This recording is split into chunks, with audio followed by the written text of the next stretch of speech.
So. Bruder, nein. Ich nehme keine Drogen. Ich hasse Drogen, ich will damit nichts zu tun haben. Bitte glaub mir das. Ja, ich habe schlechte Erfahrungen in meinem Leben gemacht und das ist mir wirklich ernst. Okay? Ich meine es ernst. Selfies machen wir gleich, alles machen wir gleich. Ich wollte es nur mal sagen. Ich meine es nicht böse. Ich mache es wirklich nicht. Ich schwör's dir. Ich schwör's dir. Ja, super. Das ist doch geil. Ja, ab und zu kann man einen trinken, ist ja kein Problem. Aber zum Drogen habe ich nichts mit zu tun. Das will ich auch nicht so im Raum stehen. Okay. Passt auf, Leute.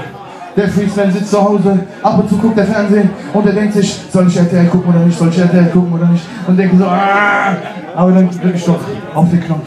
Ja, okay, komm, machen wir. Und natürlich wird es nicht bereut. Läuft ultimative Chartshow. Auf einmal ein Lied von Freesman von 2002 oder 2003. Denke ich mir, was? Haben die Rechte überhaupt?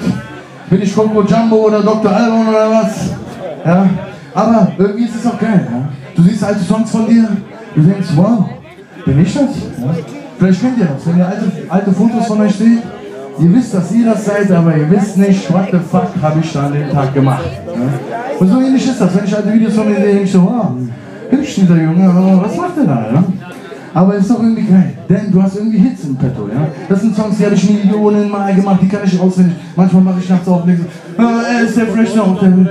Ich habe das so oft gespielt. Aber weißt du was? Immer wieder hören es die Leute gerne. Und bei dieser Tour vor allem habe ich es immer wieder gespielt. Und die Leute sind drauf abgegangen, Digga. Und ich habe gehört, hier in Dorsten besteht auch ein gewisses Interesse daran, ein paar Oldschool-Songs von Echo Freezy zu hören.